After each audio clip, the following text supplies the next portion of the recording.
On a semi-related side tangent from something else, that is now a story of a brain. That's like saying a brain is a human, which technically could be argued to be true, as the body is fully controlled by the brain and that's where your consciousness comes from, but technically is not a human by itself. But you do have to ask, if a person's legs get cut off, is that person still a human? Of course. Yes. What about their arms as well? Still human. No one doubts that.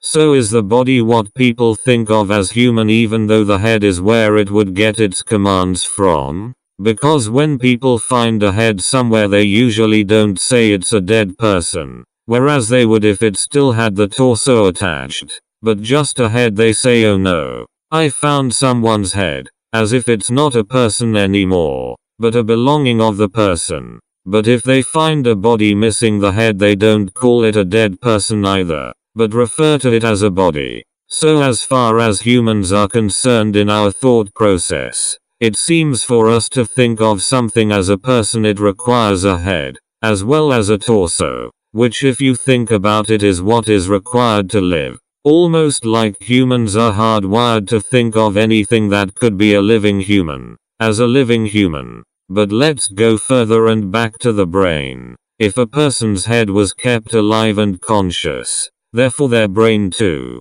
with technology available now, yes, it is possible for at least a short while. Would we think of it as a person? We should. But I get the feeling we wouldn't, even if it spoke to us. Yes, I know where vocal cords are, not in the head, but the point remains. So that is a person. What about if their senses were taken away or lost in the procedure? You don't need eyes, ears, taste, feel, balance, or smell to be able to think. So now morbidly we have a person who has been stripped of their body, decapitated, as well as no longer having their 6 major physical senses left on what was their head. But their brain is still very much alive and thinking. The thoughts it must be thinking are haunting to imagine, but possible. So why don't we just get rid of that nasty butchered shell around their brain that is just in the way now, and keep the brain alive? Now we only have a living, thinking, conscious brain. But is this a human? If you found a brain intact on the ground, you wouldn't call it a dead person, but a brain. But when did it stop being a human? When it no longer had limbs, no longer had a body, no longer had external senses as a living head, or when even that was taken away and it was just a living, conscious brain. At what point did the human cease to be human, also known as a person? The answer: it didn't. That is the person, with all its memories and thoughts and ideas and feelings still there. So what if we give it electroshock therapy, the old kind? Take away all memories of when the living brain had a body. It will never remember anything other than how it is now, but it will know something is not right. Electroshock therapy only takes away memories. You will still retain your knowledge and skills, but not your memory of how you acquired such knowledge and skill. So now you are a brain, which you always were, I might add, but now you are a brain without its vessel, its vehicle, you could say. It's very good information gathering, self-healing vehicle. And you have these skills and knowledge of things that you are incapable of having ever acquired, as you don't remember ever having a body. You know this language that you think in an American's case most likely English. Think about it. When you imagine things, you recreate new combinations of what your senses would be able to sense, what your senses would be able to pick up. Now try to come up with a new sense without making some sort of combination of your current senses. You can't.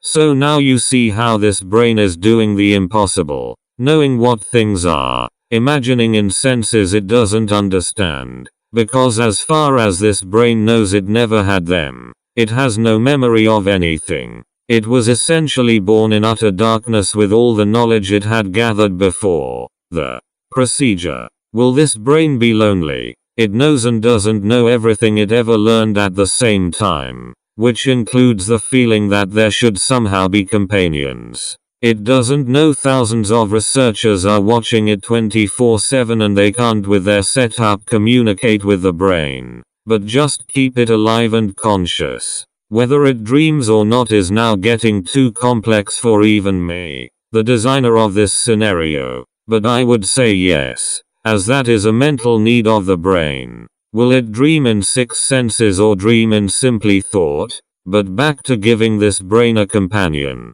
Let's slightly cut the corpus callosum, the part that allows the 2 hemispheres of our brain to communicate with each other. We don't want to sever it completely or there will be no communication and then we just have 2 lonely brains that will never know they are sitting right together, even being kept alive by the same brain stem and blood systems. So only slightly cut about halfway. Now they feel separate but also connected. The brains now have their companion. What will they talk about? What will they dream about?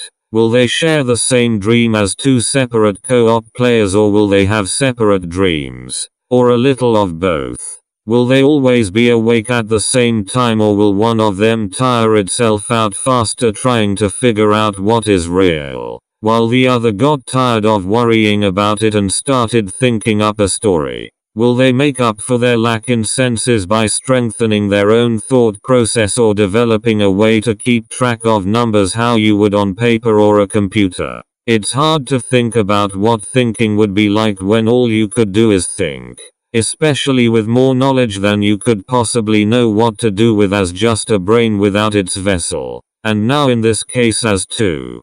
Can you feel trapped if you don't know you are trapped? Can you feel limited when you don't know you are limited? Can you be a person when you are just one half of a brain? I think very clearly I demonstrated the answer is yes.